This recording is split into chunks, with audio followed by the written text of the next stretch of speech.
Dicen que trabajar de delivery es solo llevar pedidos, pero hay noches en las que algunos repartidores entregan algo más que comida. Rutas vacías, clientes que no deberían existir y direcciones que nunca debieron aceptar. Esta noche te contaré relatos de deliveries que terminaron en auténticas pesadillas. Marcos Villanueva llevaba 3 años repartiendo para Quick Bite, y si algo había aprendido en ese tiempo era que la ciudad de noche no era la misma ciudad de día. Las calles cambiaban. Los edificios se veían distintos cuando todos los negocios cerraban sus persianas metálicas, y el único movimiento era el de algún borracho tambaleándose en una esquina, o el de un gato flaco cruzando frente a los faros de su moto. Pero Marcos necesitaba el dinero, y el turno nocturno pagaba casi el doble. Era martes, 3 de la madrugada del 17 de octubre, cuando recibió el pedido que cambiaría todo. La notificación apareció en su teléfono como cualquier otra. Una orden de pizza familiar, mozzarella y albahaca, más una porción de tiramisú, con una propina ya cargada de 150 pesos.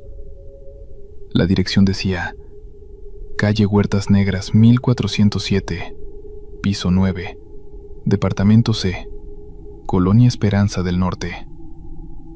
Marcos frunció el ceño.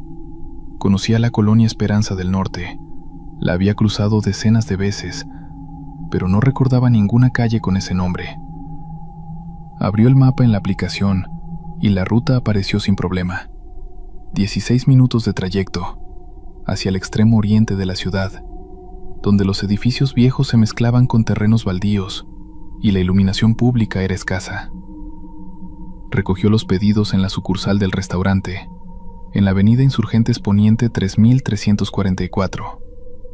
El chico de la caja, un universitario llamado Ernesto con un gorro de punto rojo, le entregó las cajas selladas con una cinta térmica y le dijo, sin mirarlo a los ojos: ese pedido ya tardó. Es el tercero que mandamos esta semana a esa dirección, y los otros 2 repartidores cancelaron antes de llegar. Marcos no le preguntó por qué. A esas alturas de la noche, no quería saber la respuesta. El trayecto comenzó normal. Marcos tomó la autopista del Oriente hasta la salida 22. Luego dobló por el Boulevard Centenario hacia el norte.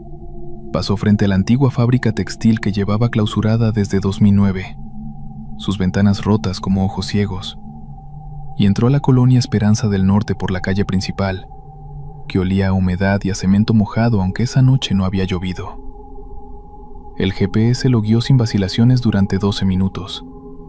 Luego, en el cruce de Pasaje Laureles con calle Los Girasoles, la aplicación emitió un tono suave y anunció: en 150 metros, doble a la derecha hacia calle Huertas Negras. Marcos dobló, y ahí estaba. Era una calle angosta, de no más de 5 metros de ancho, pavimentada con adoquín viejo y desigual. A ambos lados, edificios de departamentos de entre 8 y 10 pisos, construidos en algún momento de los años 70, con esa estética brutalista de concreto desnudo que hace que todo parezca un búnker. No había un solo local comercial. No había un solo árbol. Los únicos faroles estaban apagados salvo uno, a mitad de cuadra, que parpadeaba con esa cadencia irregular que tienen las cosas a punto de morir. Marcos redujo la velocidad y avanzó despacio. El número 1407 estaba al fondo, en el edificio más alto de la calle, un rectángulo de concreto oscuro cuya fachada tenía manchas de humedad que bajaban desde el techo como dedos largos y negros. Se detuvo frente a la entrada. El portero automático era una placa metálica oxidada con botones numerados. Buscó el departamento C del piso 9 y presionó. Silencio. Volvió a presionar. Más silencio. Estaba a punto de marcar el número de contacto del pedido, que la app mostraba como más 52 55 000000, un número obviamente inválido, cuando el interfono chasqueó y una voz de mujer respondió. Era una voz extraña, demasiado plana, sin entonación, como si alguien estuviera leyendo un texto en voz alta sin entender las palabras. Suba, la puerta está abierta. Marcos vaciló. Las instrucciones de Quick Bite eran claras. Nunca subir al departamento del cliente. Dejar el pedido en la planta baja o en el pasillo del primer piso. Pero eran las 3 de la madrugada. El edificio no tenía conserje. Y la puerta de la calle, una reja de hierro negro, se había desbloqueado sola con un zumbido eléctrico. La empujó y entró. El lobby olía a moho y a algo más. Algo animal, cálido, que Marcos no supo identificar pero que le revolvió el estómago. El piso era de mosaico verde con manchas negras donde el sello había cedido. Había un buzón de correo en la pared, el tipo antiguo de casillas metálicas, y la mayoría tenían las tapas abiertas o arrancadas.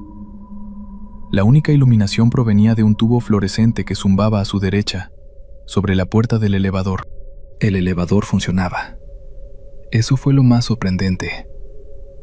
Marcos apretó el botón del 9 y las puertas, de metal rayado donde alguien había grabado con un clavo la palabra «Quédate», se cerraron.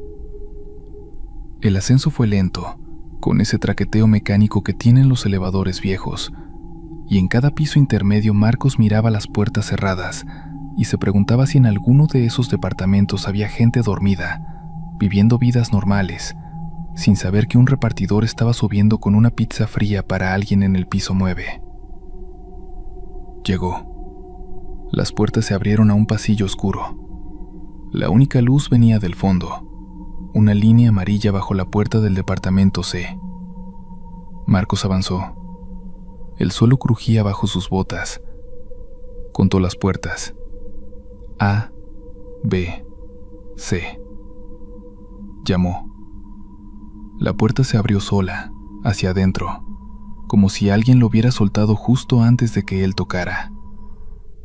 El departamento estaba casi vacío, sin muebles, sin cuadros, sin nada que indicara que alguien vivía ahí salvo por una silla de madera en el centro de la sala, y, sentada en ella, una mujer de unos 50 años. Tenía el cabello gris suelto, los ojos abiertos y fijos en la ventana, las manos sobre las rodillas. Vestía una bata de hospital, de esas con la apertura atrás. No se movió cuando Marcos entró. No parpadeó. «Señora, su pedido». Nada. Marcos dio un paso adelante. En el piso, alrededor de la silla, había algo que tardó un segundo en identificar. Polvo. No el polvo ordinario de una habitación sin barrer, sino una capa uniforme, como ceniza, que cubría el piso de pared a pared.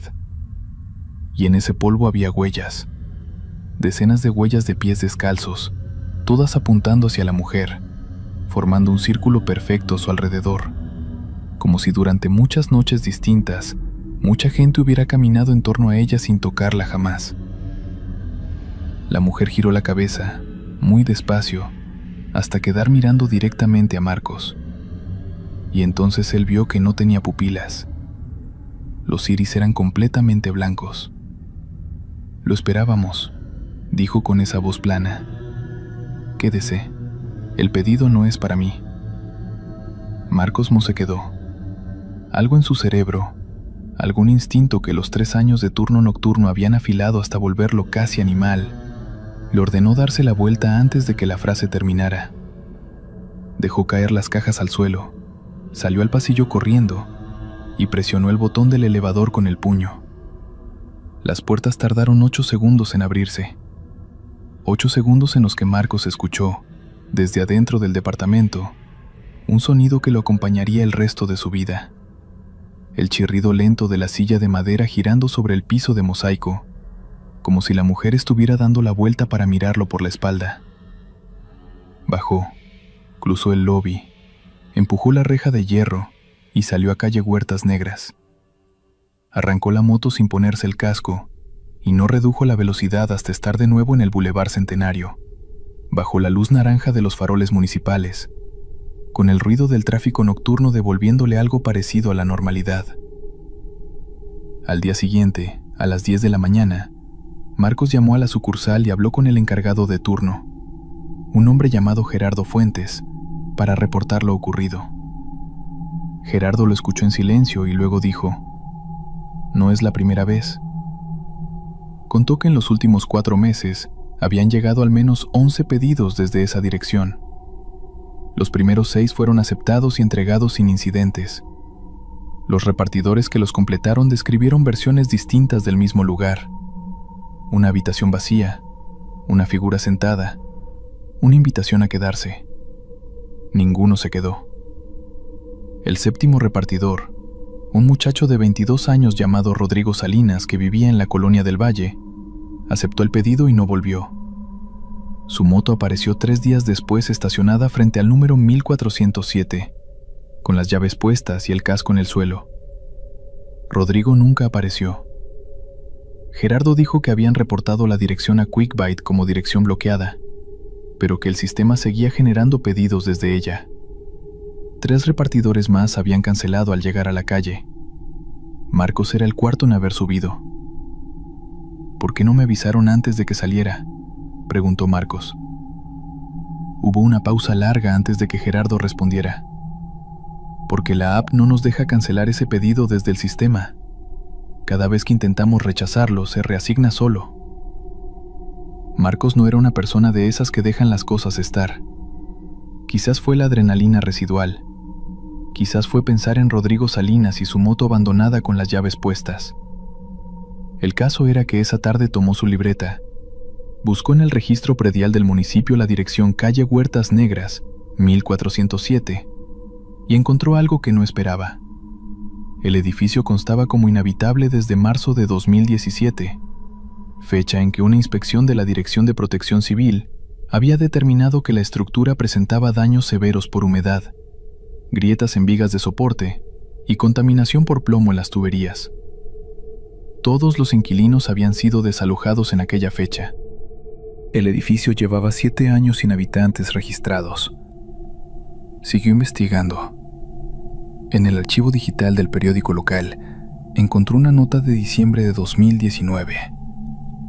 Hallan restos humanos en edificio abandonado de la colonia Esperanza del Norte.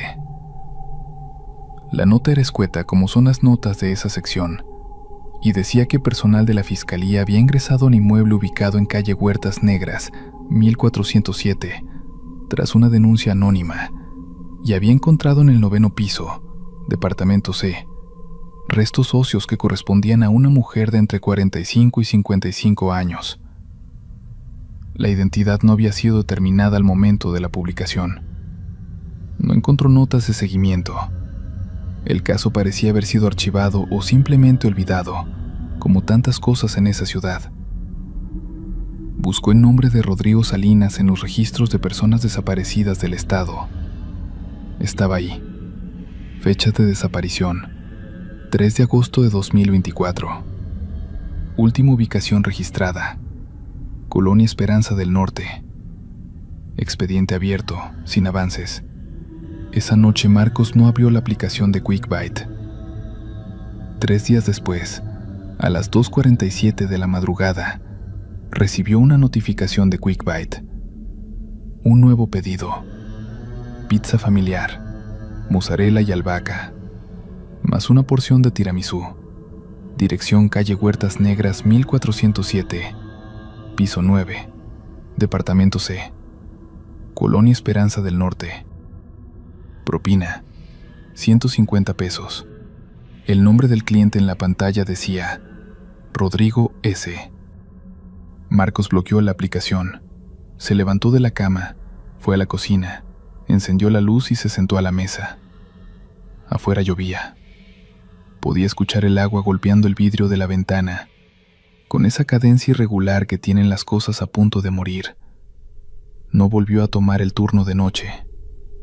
Pero a veces, cuando está por quedarse dormido, escucha el chirrido de una silla girando en una habitación vacía, y siente, con una certeza que no sabe explicar, que en algún punto de la colonia Esperanza del Norte, en el 9º piso de un edificio de concreto con manchas en la fachada, alguien sigue sentado en esa silla, esperando que alguien más suba con su pedido y decida, esta vez, quedarse.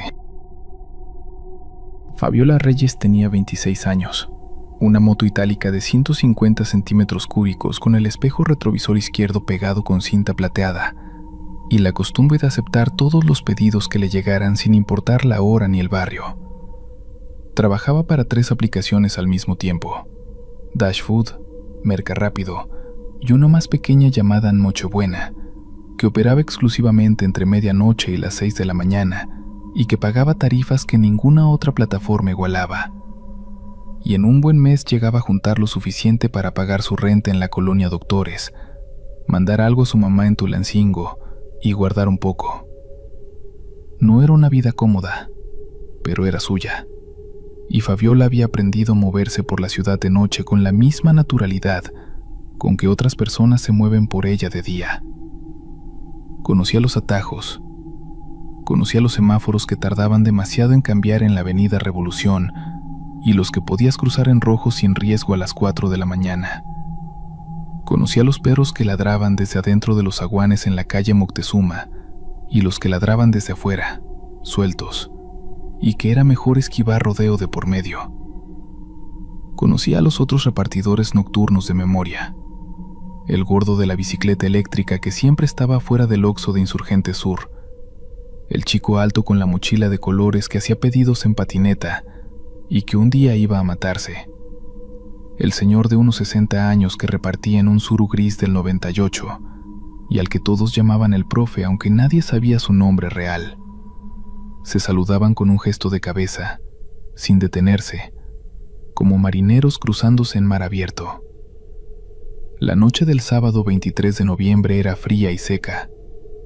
Fabiola llevaba puesta su chamarra de mezclilla forrada, el casco negro con la calcomanía de una calavera azul en la parte trasera, y los guantes térmicos que le había regalado su exnovio, y que seguía usando porque eran buenos guantes, y el frío no distingue entre regalos de gente buena y regalos de gente que resultó no serlo.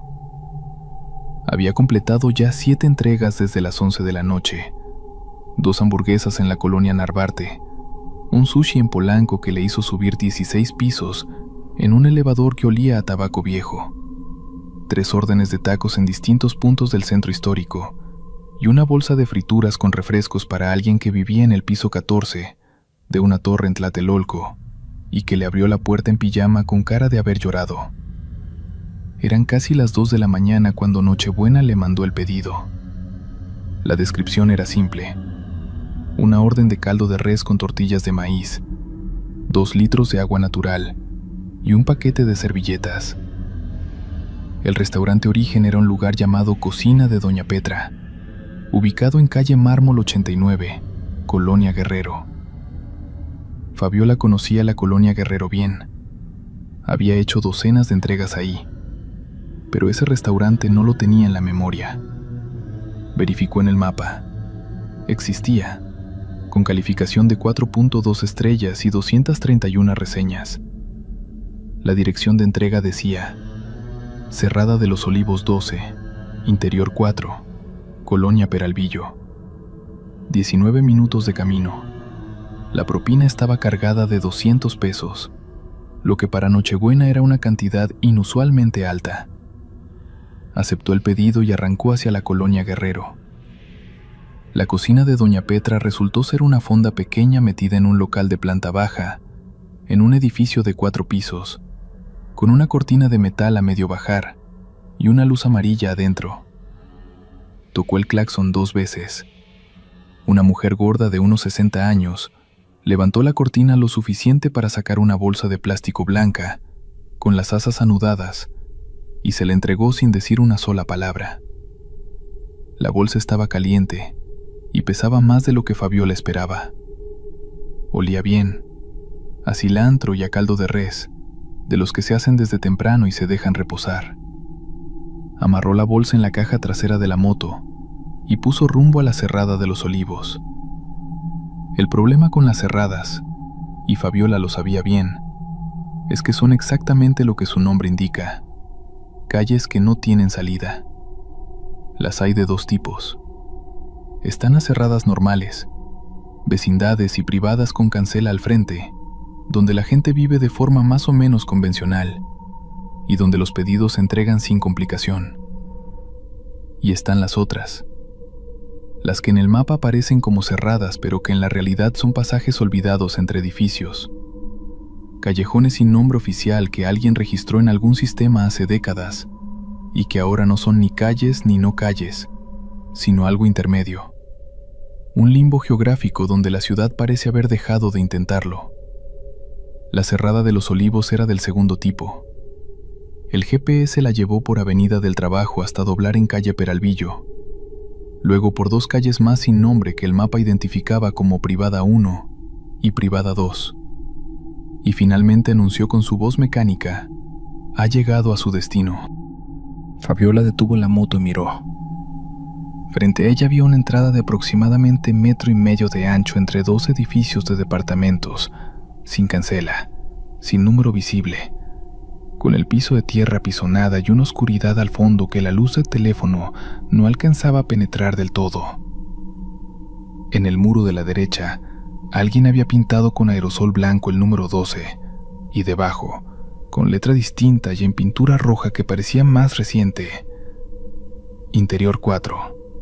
Siga hasta el fondo. Fabiola no entró en moto. Eso era una regla que jamás rompía. Motos en callejones oscuros de madrugada, no.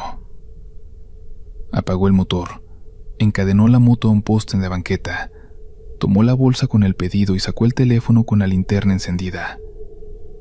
Entró. El callejón medía unos 30 metros de fondo. A los lados, puertas de metal numeradas: el 1, el 2, el 3. Todas cerradas, todas sin luz bajo el umbral. El suelo de tierra tenía charcos de agua estancada, negra, que Fabiola rodeó con cuidado.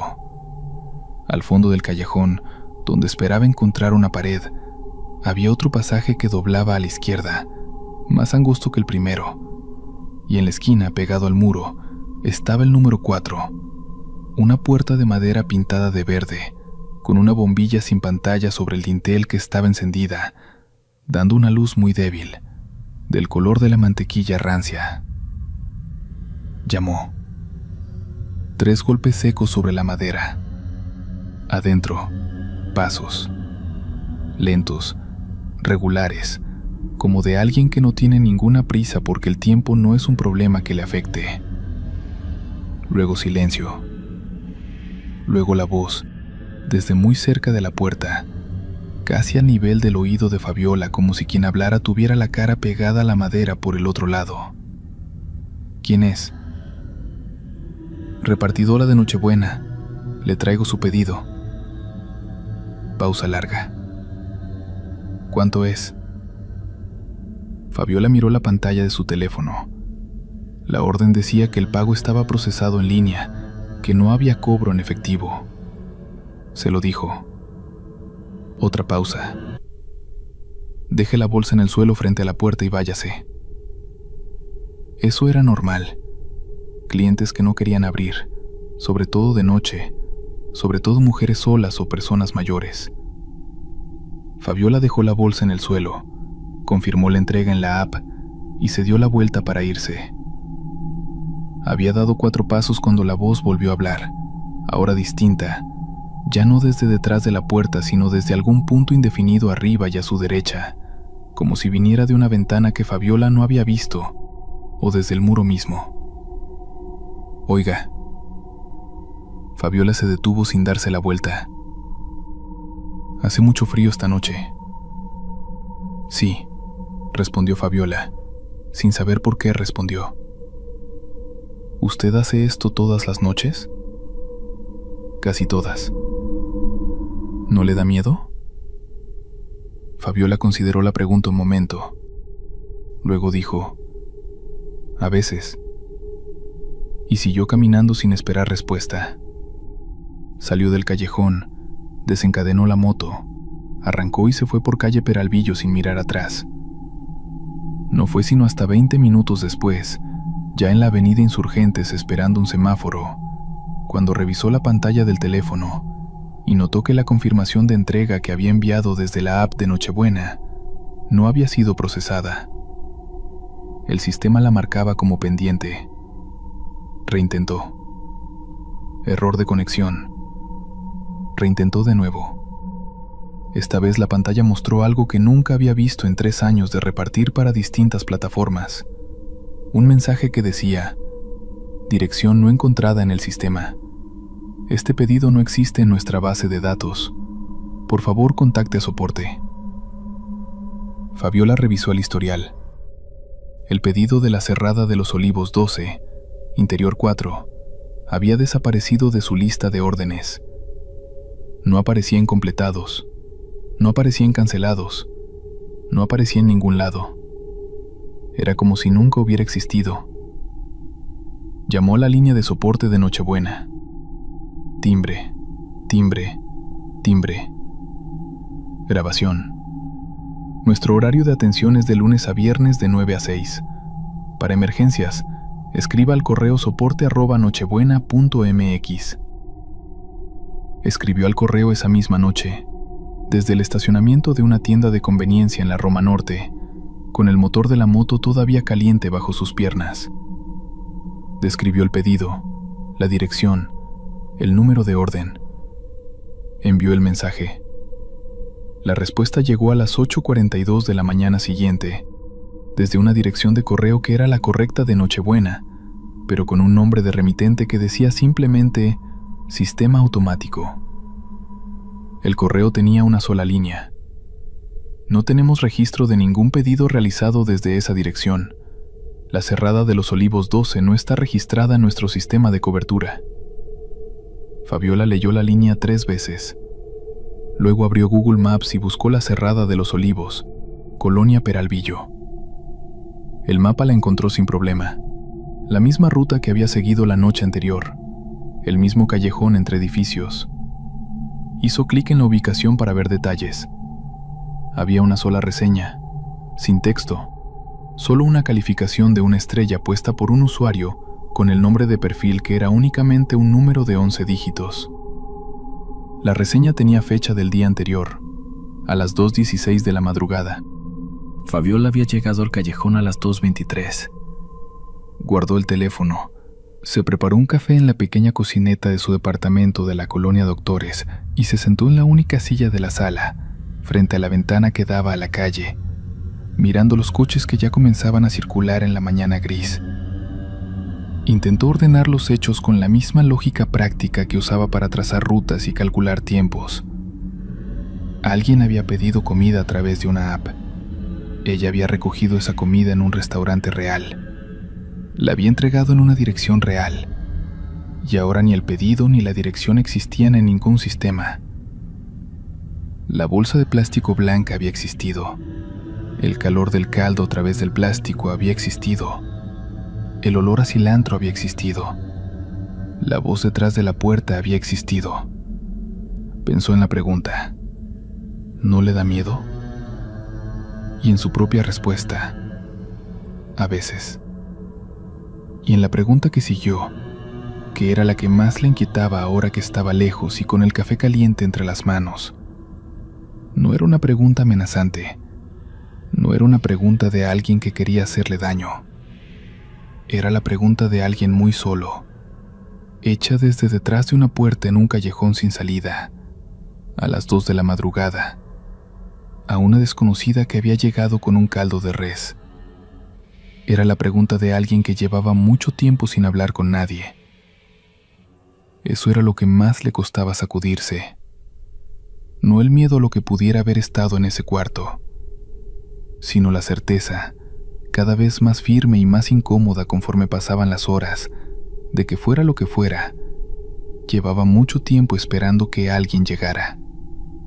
Y que la propina de 200 pesos, la calificación de 1 estrella puesta 7 minutos antes de su llegada, la instrucción escrita en pintura roja diciendo siga hasta el fondo, no eran la trampa de una presencia malévola, sino la planificación cuidadosa y desesperada de algo que había aprendido, con el tiempo, la única manera que tenía de hacer que alguien se acercara lo suficiente para hablarle. Esa tarde, cuando el sol estaba alto y la colonia Doctores bullía con su ruido ordinario de motores y voces y cumbia saliendo de algún local, Fabiola volvió a la colonia Peralvillo. caminando, sin la moto, con ropa de día y el teléfono en la mano. Encontró calle Peralvillo. Encontró las 2 privadas sin nombre.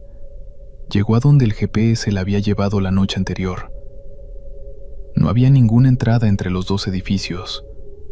Solo una pared lisa de concreto, sin huella de pintura blanca con el número 12, sin pasaje, sin nada. Los 2 edificios estaban separados por quizás 15 centímetros, el espacio justo para que pasara el agua de lluvia. No cabía una persona. No había podido caber nunca. Fabiola se quedó parada en la banqueta un tiempo que no supo calcular. Luego sacó el teléfono, abrió Nochebuena y vio que en la pantalla de inicio, donde normalmente aparece la disponibilidad del repartidor, había un mensaje nuevo que no había estado ahí antes. Gracias por su entrega de anoche. El cliente la calificó con 5 estrellas y dejó el siguiente comentario. Fue amable al responder. No muchos responden. Cerró la aplicación. Guardó el teléfono en la bolsa. Caminó de regreso a la avenida y tomó el metro hacia su casa. De pie en el vagón abarrotado de mediodía, con la mirada fija en el suelo metálico y la pregunta de la noche anterior dando vueltas en algún lugar detrás de los ojos. ¿No le da miedo? Nunca desinstaló Nochebuena, pero nunca volvió a aceptar pedidos con destino en la colonia Peralvillo. Y en las noches en que el trabajo era escaso y la tentación de aceptar cualquier cosa era grande, a veces veía aparecer en la pantalla una orden con esa dirección. Siempre caldo de res, siempre 2 litros de agua, siempre 200 pesos de propina. Y la dejaba expirar sin tocarla, mirando cómo el contador regresivo llegaba a 0 y el pedido desaparecía para ser reasignado a alguien más. Esperaba que ese alguien más también tuviera la sensatez de no quedarse a responder preguntas, aunque a veces, en los peores momentos de la noche, cuando la soledad de las calles vacías se volvía demasiado concreta y el frío se metía por los puños de la chamarra, pensaba que si algo pasaba demasiado tiempo solo en la oscuridad, quizás terminaba pareciéndose, en lo fundamental, a cualquier otra cosa que lleva demasiado tiempo sola en la oscuridad. Y eso, curiosamente, era lo más aterrador de todo.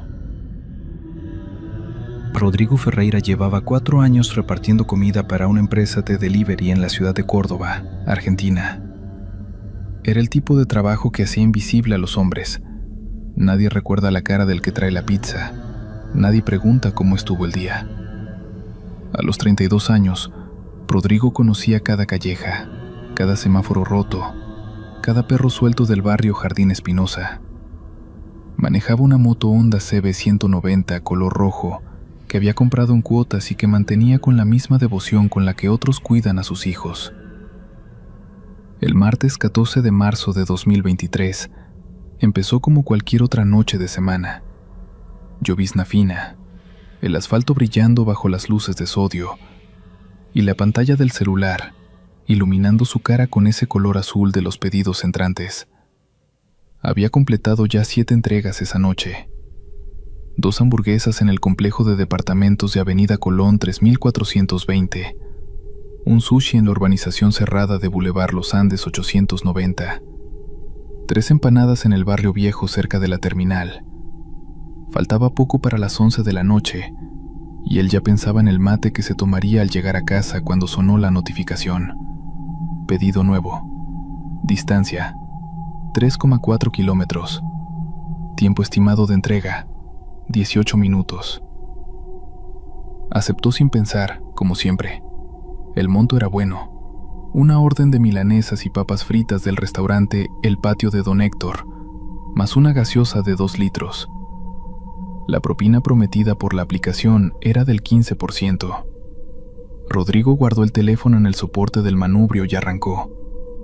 El restaurante estaba sobre Avenida Sagrada Familia 1180, en el límite entre el centro y el barrio Villa del Parque. Rodrigo conocía el lugar, un local familiar de esos que tienen manteles a cuadros rojos y blancos, y fotos enmarcadas de jugadores de fútbol en las paredes. Don Héctor, el dueño, era un hombre gordo y simpático que siempre tenía música de cuarteto a un volumen que molestaba a los vecinos. Esa noche, sin embargo, cuando Rodrigo entró a buscar el pedido, el local estaba extrañamente silencioso. La cajera, una chica de no más de 20 años, con el pelo recogido en una cola apretada, le entregó la bolsa sin mirarlo a los ojos. ¿Todo bien?, preguntó Rodrigo, más por cortesía que por genuino interés. La chica asintió con un movimiento breve y volvió a clavar la vista en su teléfono. Rodrigo notó que tenía los nudillos blancos de tanto apretar el aparato, pero no le dio importancia. La gente estaba rara a veces. Él tomó la bolsa, verificó el pedido: milanesas, papas, la gaseosa bien fría, y salió al frío húmedo de la noche. La dirección de entrega que apareció en la pantalla fue lo primero que le pareció extraño, aunque en ese momento no supo por qué. La aplicación indicaba: calle Nogales 2847, barrio Cerro Azul, Córdoba. Piso, primera planta. Referencia: casa con portón verde, sin timbre. Toque 3 veces. Rodrigo conocía el barrio Cerro Azul. Era una zona residencial al noroeste de la ciudad, pegada a las primeras lomadas del Cerro San Marcos, donde las calles de asfalto se iban convirtiendo gradualmente en caminos de tierra a medida que uno se alejaba del centro del barrio. Había entregado allí decenas de veces, sobre todo en los complejos de departamentos de la avenida principal y en las casas unifamiliares de las calles más céntricas. Pero mientras el GPS lo llevaba hacia la periferia del barrio, hacia donde los postes de luz se espaciaban y las casas dejaban de tener número visible, empezó a sentir que algo no encajaba. Calle Nogales era una arteria corta, de unas 6 cuadras, que comenzaba en la intersección con Boulevard Cerro Azul 400 y terminaba, según el mapa, en un camino de tierra que se internaba en el monte. Las primeras casas del tramo eran normales: rejas, jardines, algún perro ladrando detrás de una pared. Pero a medida que los números avanzaban hacia el 2800, las viviendas se volvían más escasas, más oscuras, separadas por lotes baldíos que la llovizna convertía en pequeñas lagunas de barro. El número 2847 estaba en el último tramo de la calle, casi en la intersección con el camino de tierra. Rodrigo frenó la moto y apagó el motor.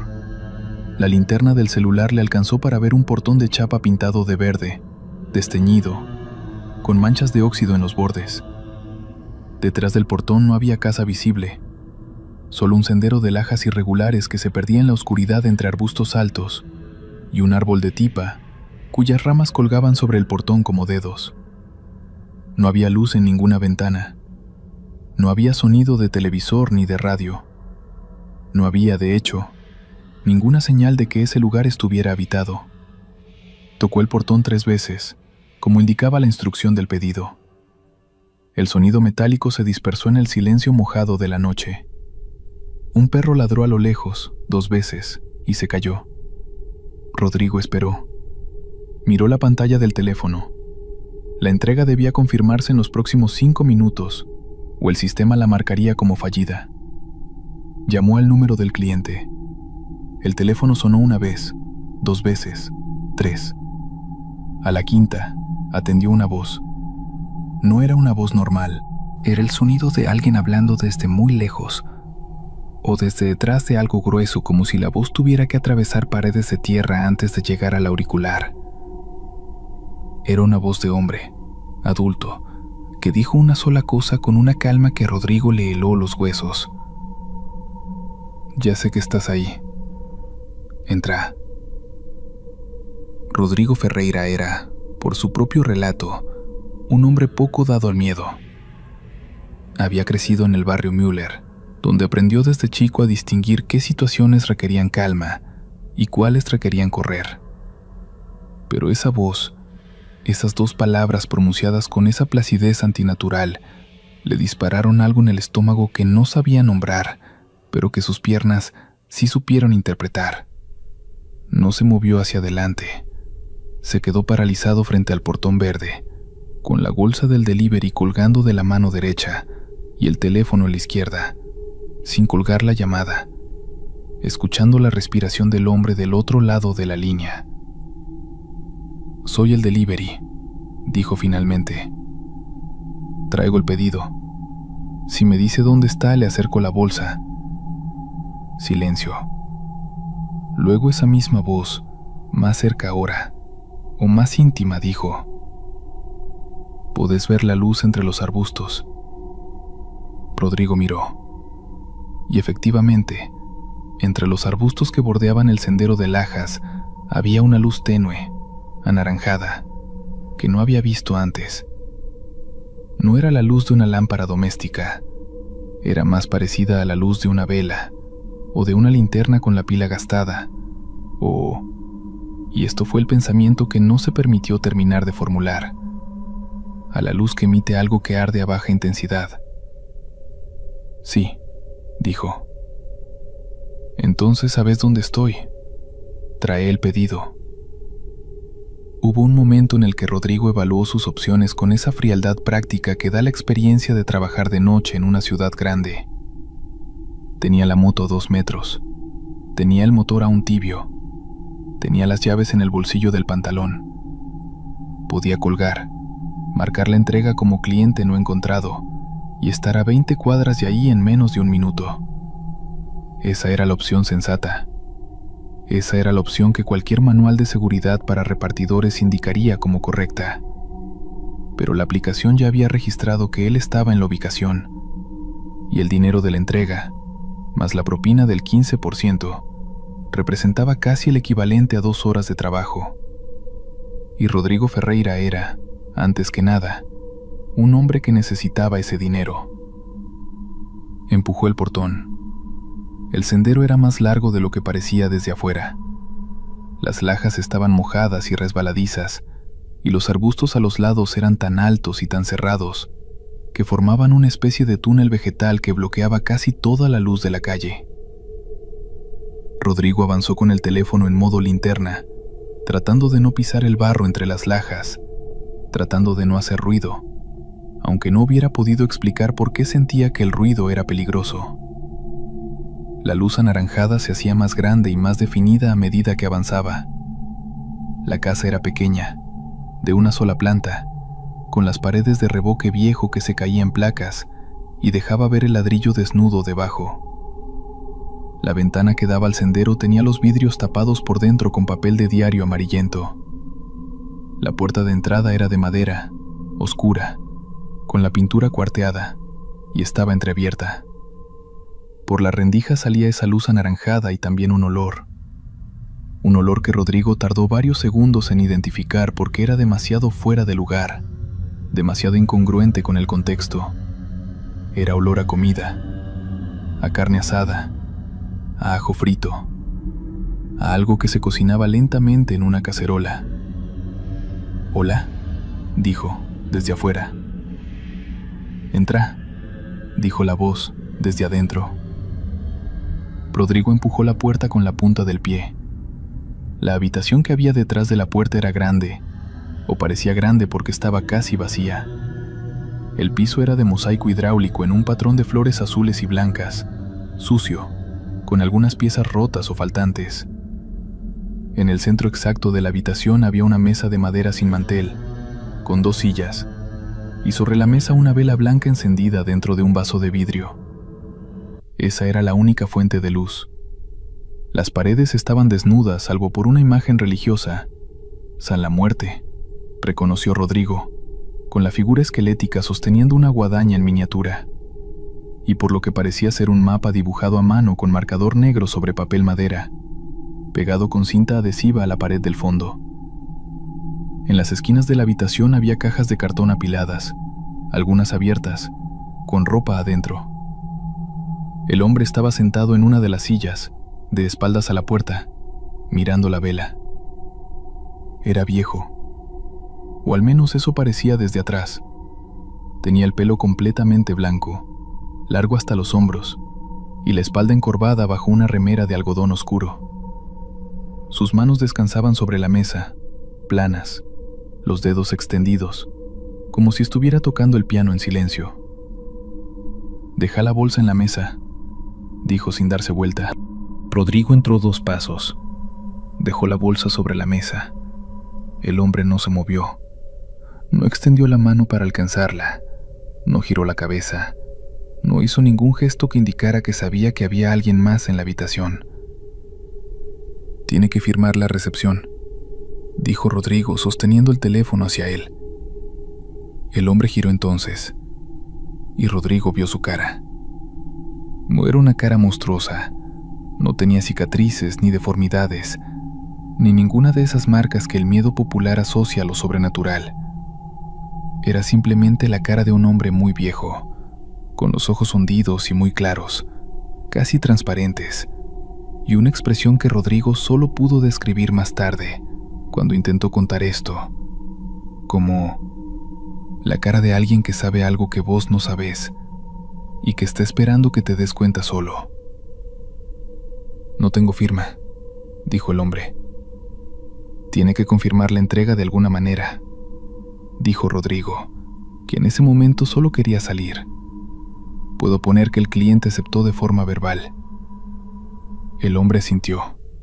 Luego dijo, con esa misma calma desproporcionada: «¿Sabes cuántos deliveries vinieron a esta casa antes que vos?» Rodrigo no respondió. «5», dijo el hombre. «En los últimos 3 años. 5 chicos como vos, con motos y bolsas de comida. ¿Sabes cuántos volvieron a hacer un pedido acá después de la primera vez?» «No», dijo Rodrigo, y su voz sonó rara, aplastada. «Ninguno», dijo el hombre, y sonrió. Era una sonrisa sin malicia aparente, casi triste, casi cansada. No porque les haya pasado algo malo, sino porque no volvieron a trabajar de delivery. Ninguno. El hombre se llamaba Evaristo Molina. Eso fue lo único que dijo de sí mismo. Tenía 78 años y había vivido en esa casa desde 1971, cuando el barrio Cerro Azul era todavía un conjunto de lotes sin urbanizar en el borde de la ciudad. Había enterrado a su mujer en el patio de atrás, dijo, en 1998, porque ella había muerto un domingo cuando las florerías estaban cerradas y él no había querido esperar. Dijo esto con total naturalidad, como si fuera un dato logístico y no una confesión. Rodrigo registró la información, pero su cerebro se negó a procesarla en el momento. Solo quería salir. Pero Evaristo Molina siguió hablando. Le dijo que los 5 repartidores anteriores habían venido de noche, como él, y que los 5 habían entrado a la casa, como él, y que a los 5 les había dicho lo mismo, que esta casa tenía algo. No un fantasma, aclaró, con un gesto de fastidio, como si la palabra le pareciera infantil. Algo más antiguo que los fantasmas.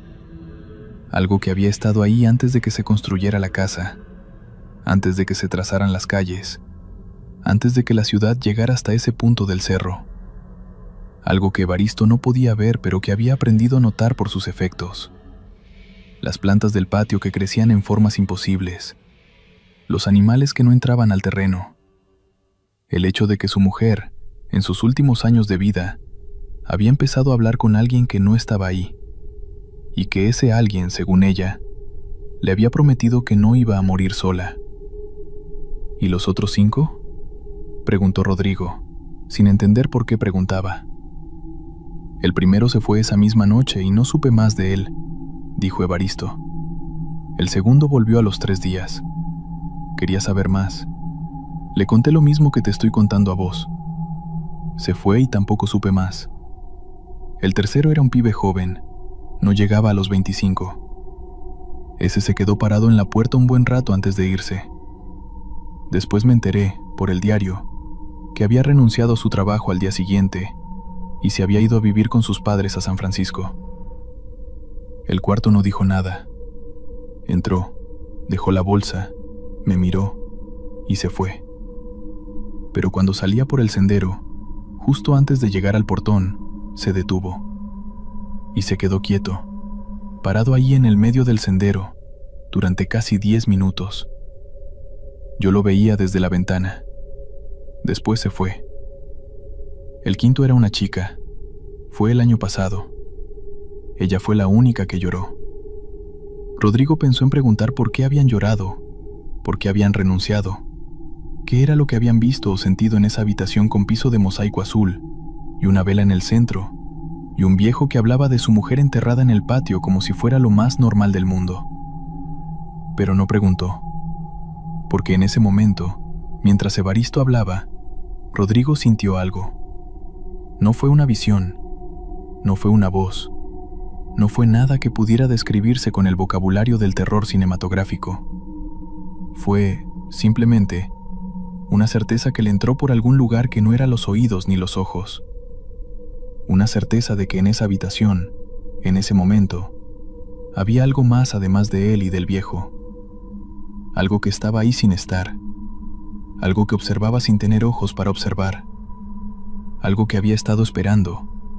Y esto fue el pensamiento más perturbador de todos, que él, específicamente él, llegara. Fue entonces cuando miró el mapa pegado en la pared del fondo.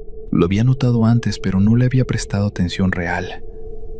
Ahora, con esa certeza latiendo en el pecho como un segundo corazón, lo miró de verdad.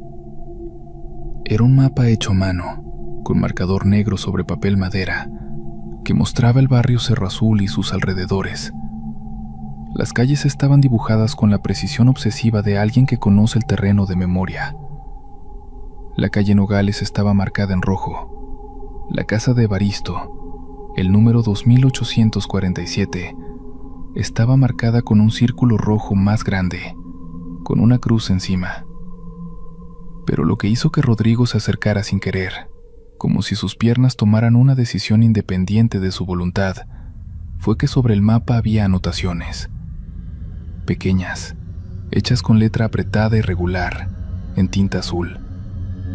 Fechas, nombres, y junto a cada nombre, una sola palabra en mayúsculas que variaba entre 3 opciones posibles. Volvió. No volvió. Cambió. Había 17 entradas en el mapa, no 5, como había dicho Evaristo. 17. Las fechas se extendían desde 2008 hasta lo que parecía ser apenas unos meses atrás. La entrada más reciente era de noviembre de 2022 y tenía escrito un nombre, Valentina R., con la palabra cambió al lado. ¿Qué significa cambió?, preguntó Rodrigo sin pensarlo. Evaristo no respondió de inmediato.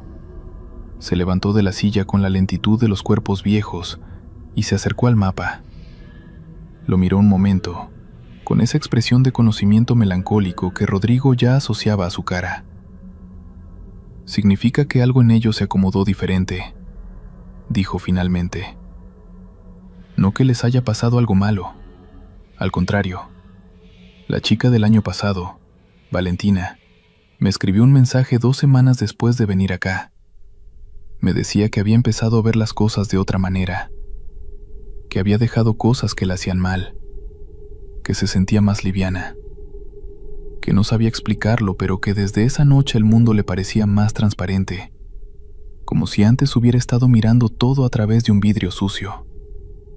Eso significa cambió. Rodrigo miró el mapa, luego miró a Evaristo. ¿Y los que pusiste no volvió? Esos nunca más supe nada, dijo el viejo, pero tampoco supe que les hubiera pasado algo malo, solo que desaparecieron de mi radar. En algunos casos busqué, pregunté. Uno se había ido a vivir al exterior, otro había cambiado de número. La mayoría simplemente siguió viviendo su vida en otro lado. Hizo una pausa. Lo que pasa aquí no es malo, nunca fue malo. Solo es difícil de entender desde afuera. Rodrigo salió de la casa de Evaristo Molina a las 11:47 de la noche, según el registro de la aplicación, que marcó la entrega como completada con una calificación de 5 estrellas. puesta según el sistema por el cliente en los minutos posteriores a la entrega. Recorrió el sendero de Lajas en sentido inverso, con la linterna del celular encendida, sin mirar hacia atrás. Empujó el portón verde desde adentro, salió a la calle Nogales y se quedó parado junto a su moto. La llovizna había parado. El aire olía a tierra mojada y a eucaliptus. A lo lejos, hacia el centro del barrio, parpadeaba un cartel de una farmacia. Una gata cruzó la calle despacio, sin apurarse, y se perdió entre dos autos estacionados. Rodrigo no arrancó la moto de inmediato. Se quedó parado durante un tiempo que no supo calcular. Quizás 2 minutos, quizás 15, mirando el portón verde, tratando de identificar qué era lo que sentía. No era miedo, aunque había tenido miedo adentro. No era alivio, aunque sí había una especie de alivio físico al estar de nuevo en la calle. Era algo más parecido a lo que se siente cuando uno termina de leer un libro muy largo. Una sensación de peso y de vacío al mismo tiempo, como si hubiera dejado algo adentro que no iba a poder recuperar. Volvió a casa, se tomó el mate, se acostó. A la mañana siguiente, cuando sonó la alarma para el turno del mediodía, Rodrigo Ferreira apagó el celular, se dio vuelta en la cama y siguió durmiendo. Eso no era algo que hubiera hecho nunca antes en 4 años de trabajo. Esa tarde, en lugar de salir con la moto, llamó a su hermano, que vivía en Villa Allende y con quien no hablaba desde hacía casi 1 año por una pelea que ya ninguno de los dos recordaba bien. La conversación duró 2 horas. Al final los dos estaban llorando, aunque después ninguno supo decir exactamente por qué. Rodrigo siguió trabajando de delivery durante 6 meses más. Luego consiguió un trabajo en una ferretería del barrio que pagaba menos, pero que tenía horario diurno. Nunca más aceptó un pedido después de las 10 de la noche. Nunca habló de lo que había pasado en Nogales 2847 con nadie, salvo una vez, tarde, con un amigo que también había sido repartidor y que entendió sin que tuviera que explicar demasiado.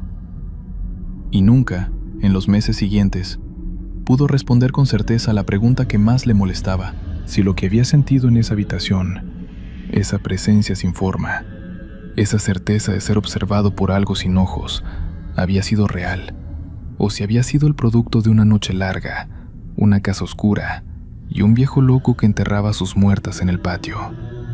Lo que sí sabía era que su nombre estaba ahora en ese mapa, en tinta azul, junto a la fecha, y que tarde o temprano, Evaristo Molina escribiría una sola palabra al lado. Encontré a Rodrigo Ferreira en un grupo de Facebook llamado Experiencias Raras en Córdoba Capital. Había publicado un mensaje corto, sin detalles, preguntando si alguien conocía el barrio Cerro Azul y si alguna vez había tenido una entrega rara en esa zona.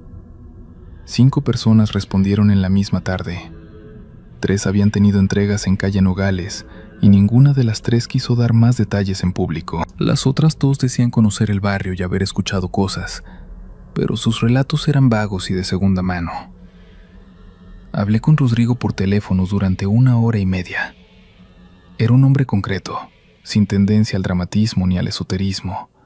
El tipo de persona que cuando no sabe algo dice que no sabe, y cuando sí sabe algo lo dice sin adornos.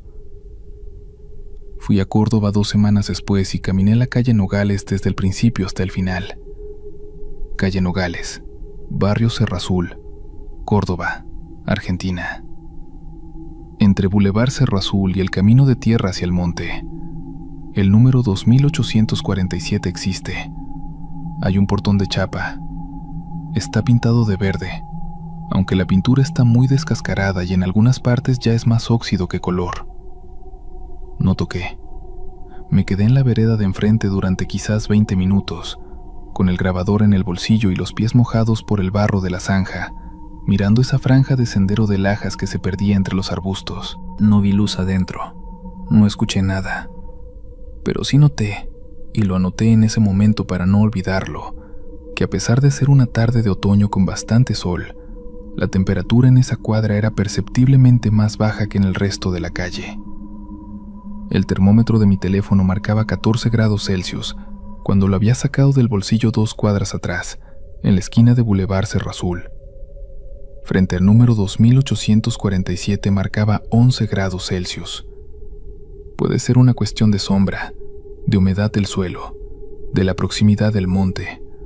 Probablemente sea eso. La lluvia caía con una violencia inusual sobre el asfalto agrietado, difuminando las luces de los semáforos en un espectro de colores borrosos y tristes. Eran casi las 2 de la mañana cuando la aplicación emitió ese pitido agudo que, en el silencio de la madrugada, suena como una sentencia. El pedido era sencillo: una pizza familiar y un refresco de 2 litros. Sin embargo, el destino me hizo tragar saliva. La dirección apuntaba hacia una zona periférica, un conjunto de unidades habitacionales que habían quedado a medio construir tras una quiebra financiera años atrás. Un laberinto de cemento y varillas oxidadas que la gente del lugar llamaba simplemente la estructura. No era solo el mal estado de las calles lo que me inquietaba, sino los rumores que circulaban entre los repartidores sobre desapariciones de compañeros y llamadas que se perdían en el aire justo antes de llegar al punto de entrega. Con el impermeable escurriendo y el motor de mi motocicleta tosiendo por la humedad, decidí aceptar el viaje. La necesidad económica siempre termina pesando más que el instinto de supervivencia, un error que casi me cuesta la cordura. Al llegar a la entrada de la estructura, el GPS comenzó a comportarse de manera errática. La flecha azul giraba sobre sí misma, como si hubiera perdido el norte magnético.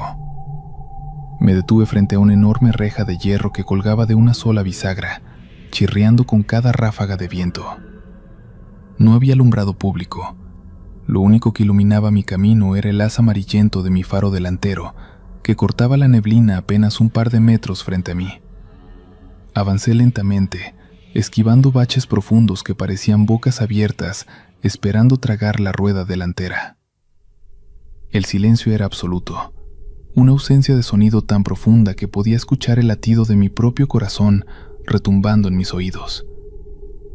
Los edificios a mi alrededor eran esqueletos de concreto, ventanas sin vidrios que parecían cuencas oculares vacías, observando mis movimientos. Apagué el motor para verificar el número de la casa en la aplicación y, en ese instante, el frío me caló hasta los huesos. No era un frío climático, sino una sensación de ser observado por 1000 ojos invisibles desde la oscuridad de los pasillos sin fin.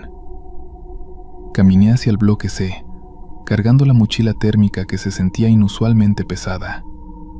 Según las instrucciones del cliente, debía subir al 4º piso y dejar el pedido frente a la puerta 404. El pasillo de la planta baja olía a humedad estancada y a algo más, un aroma dulzón y metálico que recordaba a la carne en descomposición ocultada bajo capas de cal. Al encender la linterna de mi celular, la luz reveló paredes cubiertas de un moho negro que parecía moverse, formando patrones que asemejaban rostros gritando en agonía. No había elevador, solo una escalera de caracol con escalones de metal que resonaban con un eco metálico a cada paso que daba. Al llegar al 2º piso, escuché un susurro. Era una voz infantil, apenas un hilo de aire que pronunciaba mi nombre. Me detuve en seco. El vello de mis brazos se erizó y la sangre se me heló en las venas. ¿Hola?, pregunté con la voz quebrada, pero la única respuesta fue el sonido de la lluvia golpeando el techo de lámina a lo lejos. Continué subiendo, tratando de convencerme de que era solo el cansancio jugándome una mala pasada. Al llegar al 4º piso, el ambiente cambió drásticamente. El aire se volvió denso, difícil de respirar, y una neblina baja cubría el suelo hasta las rodillas. Busqué la puerta 404, pero los números en las puertas estaban borrados o arrancados. Solo una puerta al final del corredor permanecía cerrada, una madera vieja y astillada que parecía vibrar ligeramente. Al acercarme, noté que no había timbre, solo una pequeña mirilla de latón empañada. Toqué suavemente. «Servicio a domicilio», dije, intentando sonar profesional a pesar del temblor de mis manos. No hubo respuesta inmediata, pero después de unos segundos, escuché el arrastrar de algo pesado por el suelo del otro lado. No eran pasos humanos, era el sonido de algo que se arrastraba, como una tela mojada o un cuerpo sin hueso siendo jalado lentamente hacia la entrada. La puerta se abrió apenas unos centímetros, revelando una oscuridad tan absoluta que parecía una sustancia sólida. No salió luz del interior, ni calor, solo una ráfaga de aire gélido que traía consigo el olor de una tumba recién abierta. «Déjelo en el suelo», dijo una voz que no parecía salir de una garganta, sino que vibraba directamente en el interior de mi cráneo. Era una voz múltiple, como si cientos de personas hablaran al mismo tiempo en un susurro unísono. Saqué la pizza y el refresco con movimientos torpes, dejándolo sobre el concreto húmedo.